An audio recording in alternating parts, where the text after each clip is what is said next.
Hey guys, this is Van again with the Mount Pleasant Community Homestead. Something else I've been doing today is going and picking up a bunch of different size barrels. These are food grade barrels and using them for various projects. And I'll show you what some of the ideas and things that you can do with these here in a few minutes. Hey guys, this is Van again. These are the different size food grade barrels that I've been able to pick up from a local company. They are used barrels, but they had soda syrup in them, like Dr. Pepper and other types of sodas. So the one on the end here is 15 gallons. The second one here is a 30-gallon barrel. The fourth one is a 47-gallon barrel, this is new to me. I did not realize they had them in this size. And then lastly here on the end are the 55-gallon barrels that I'll be using for a few projects, which I'll show you here in a few minutes. So if you find a local company that sells food grade barrels, you can get various sizes for different projects around your homestead, or even for storing water and rain collection systems. Hey guys, here I've got the 55-gallon drum set up. I'm going to cut it in half lengthwise to put this underneath of our rabbit cages to collect the rabbit manure. I'm going to rip it in half, but the first thing we need to do is draw a center line. Try to get it as straight as you can. Basically what I did was I measured across through here. It's 23 inches, so measure half of that, get your center point, and then just use a square to make a somewhat of a straight line on either side. Flip it around. Do the bottom side the same way, and then we'll connect the two dots at either end of one on the side, and then I'll be able to use my skill saw to cut this in half. Okay, so I've turned the 55-gallon drum upside down. What I'll do next is take a measurement of the diameter. It's right at 22 inches. So what I'm going to do is measure at the 11-inch mark to get the center point. There's already a line where it was manufactured, so you can use that as the base center line. Once you get your point that direction, what you can do is just use a small square to line up with that existing line. And that will be right about where you want to draw your line from the opposite edge. Same thing on the opposite side.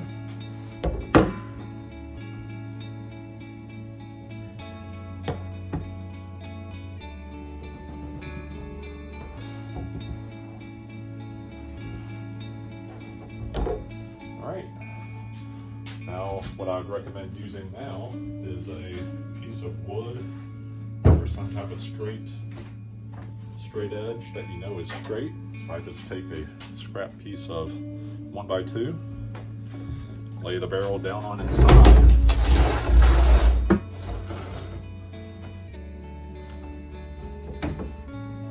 then just see where your magic marker or Sharpie points stop at. That will give you your new line down the side, either side of the barrel.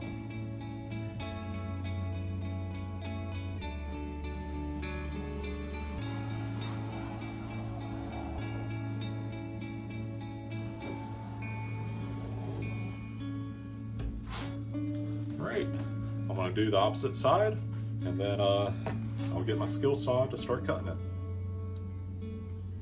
Alright, next up I've decided to use my circular saw to cut the barrel in half. So I usually just start at either end and rip it down the side, and then we'll flip it on each 4 sides and continue cutting.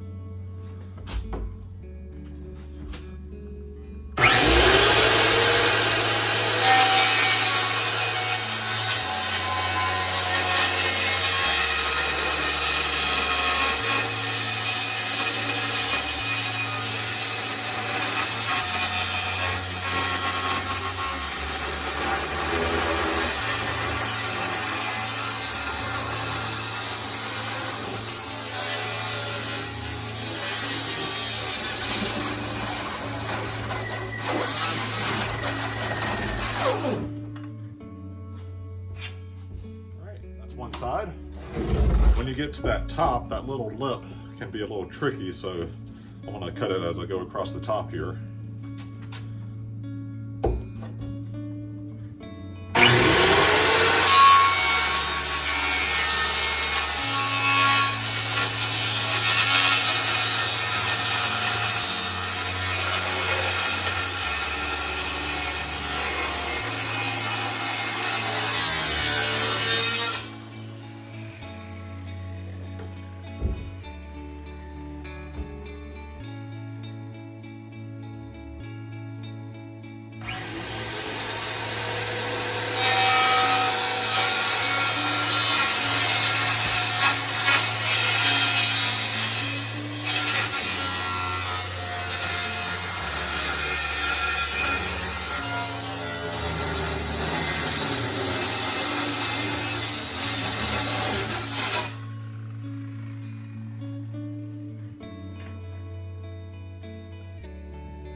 Some leftover Dr. Pepper syrup in the inside, so I'll clean that up here in a minute along with all the shavings, and then I'll show you what to do next.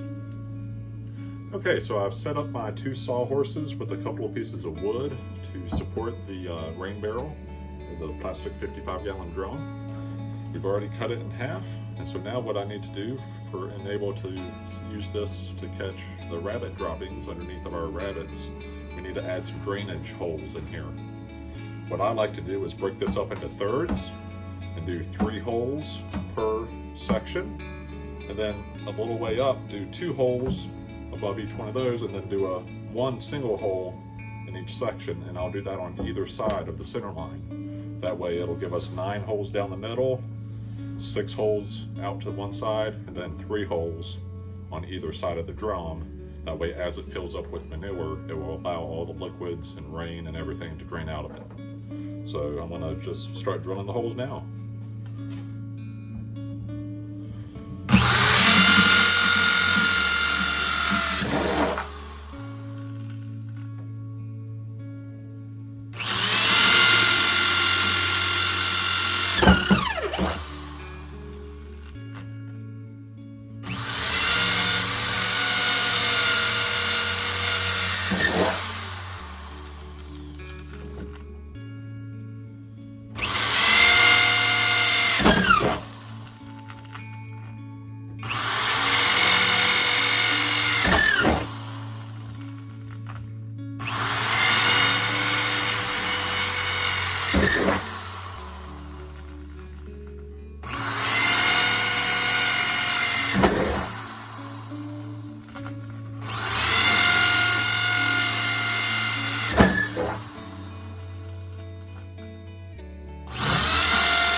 All right, we've got those first 9 holes drilled down the center line. Now we'll do the other 6 up through here.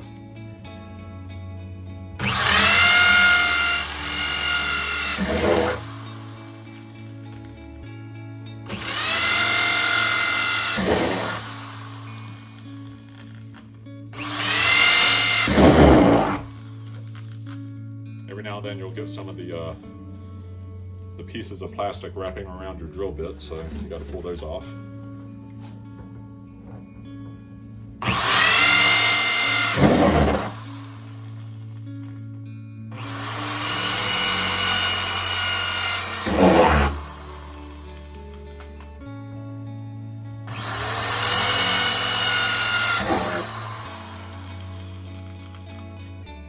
Alright, got those 6, and then we'll just do 3 more, just a few inches above that.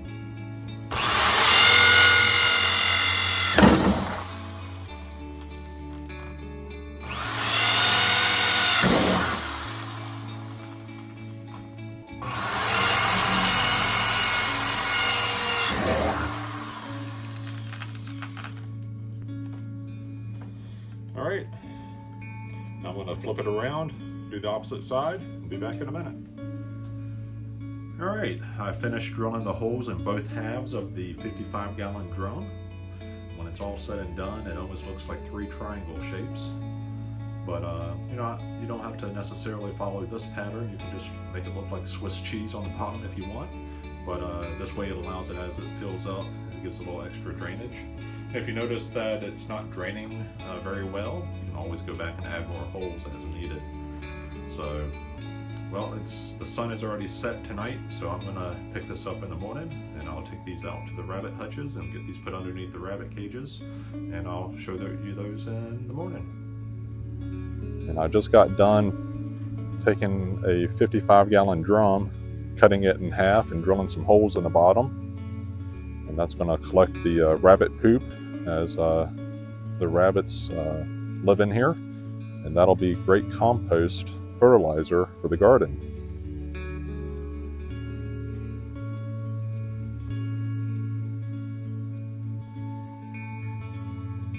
And this here is the entrance to the chicken coop.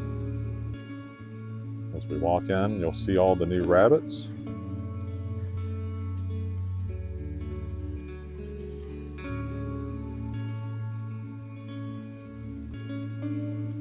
And just use some pressure treated 4x4s on the base to create the stands, and use some old pallets to raise them up to about waist height to be able to reach up to the cages. Got to get another 55-gallon drum cut and drilled holes in to collect the rest of the poop from the other stands and the rabbit hutches. But you can tell we just put those underneath a few minutes ago, and we're already starting to get some rabbit droppings. And here's our new rabbits. Thanks to one of the other fellow members of the Mount Pleasant Community Homestead that donated all these to us, and helping us raise some more rabbits.